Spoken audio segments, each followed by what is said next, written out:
একাডেমিলৈ আৰু এটা নতুন ভিডিঅ'লৈ স্বাগতম। আজি আমি এনালাইজ কৰিম অহাকালি মানে 13 মাৰ্চৰ কাৰণে। সো যোৱাকালি আমি এটা কথা জনাইছিলোঁ যে নিফটি অলপমান পেইন দেখাব পাৰে বুলি। সো আজি নিফটিয়ে প্ৰায় 1% প্ৰায় এৰাউণ্ড 350 লৈকে আহি গৈছিল। এইটো মোৰ লাগি আছিল 200 লৈকে আহি যাব বুলি, বাট তেনেকুৱা নহ'ল। ইণ্ডুচিন বেংক ৰাতিপুৱা গেপ ডাউন খুলি পেলাই ৰিকভাৰী লৈ লৈছে। মই এই যোৱাকালি যিটো শ্বৰ্ট আছিল ন, সেইটোত মই অলৰেডি ৰাতিপুৱাতে প্ৰফিট বুক কৰি লৈছিলোঁ। তাৰপিছত ওপৰত উঠিছিল, যিহেতু বেনত আছে গতিকে শ্বৰ্ট কৰা নহ'ল, কিন্তু ঠিক আছে। নেক্সট আচল কথাটো হৈছে এতিয়া মাৰ্কেটখন কি, মাৰ্কেটখনে এটা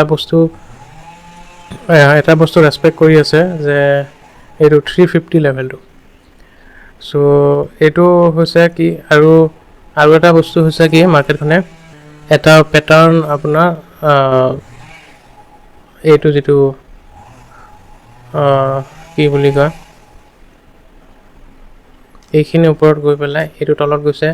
নেক্সট এইটো আৰু এবাৰ বোধহয় আহিব পাৰে, এবাৰ 300-400লৈকে, তাৰপিছত ব্ৰেকআউট দিব পাৰে। চ' এনেকুৱা এটা বনাই থৈ দিছে তেওঁলোকে। চ' এইটো ৰেচপেক্ট দিব লাগিব মাৰ্কেটখনৰ। আৰু বেংক নিফটি আজি মই ভাবি আছিলোঁ বেংক নিফটিত ডাঙৰ গিৰাবত আহিব পাৰে বুলি, বাট সেইটো হোৱা নাই। বেংক নিফটি ইনফেক্ট আজি ষ্ট্ৰঙে হৈছে। এনেকুৱা লাগি আছে বেংক নিফটিত সেইটো ছাপৰ্টটো লৈ ল'ব, তথাপি ভয় লাগি আছে মাৰ্কেট এইটোত, কাৰণ 3টা গেপ আছিল। সেই গেপটো আজি ফিল আপ কৰিছে, প্ৰথম গেপটো ফিল আপ কৰিছে। তথাপিও এইটো লোৱাৰ ট্ৰেজেক্টৰীতে আছে মাৰ্কেট। চ' এইটো ক'ব নোৱাৰি। এদিন যদি এটা ৰেড কেণ্ডেল দি দিলে মাৰ্কেটখন কি হ'ব, এইটো বেংক নিফটি ব্ৰেকডাউন দি দিব পাৰে। চ' এইটো এটা অলপমান বেংক নিফটিৰ পৰা অলপমান দূৰত থকা ইম্পৰ্টেণ্ট। মিড কেপত যিটো ফল আহিছিল, এইটো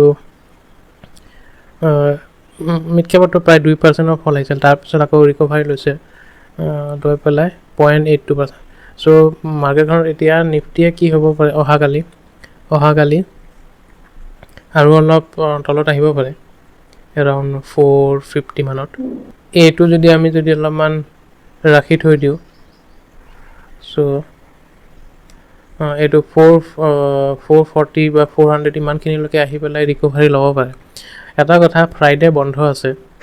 চ' যি উইকৰ যিমানখিনি পজিশ্যন আছে সেইটো কালিয়ে আপোনাৰ এডজাষ্ট হৈ যাব। চ' কালি মাৰ্কেটত ট্ৰেড কৰাটো অলপমান দিগদাৰ হ'ব, কাৰণ এক্সপাইৰিও আছে আৰু উইকৰ লাষ্ট ডে। চ' ট্ৰাংকেটেড উইকেণ্ড হয়, গতিকে অলপমান হুঁচিয়াৰ থাকিব লাগিব কালি। বাকী একচুৱেলি কি, মই গেপ ডাউন যদি হৈ যায় ন, গেপ ডাউন হ'লে এটা বাই কৰিব পাৰি অহাকালি। বাট এগেইন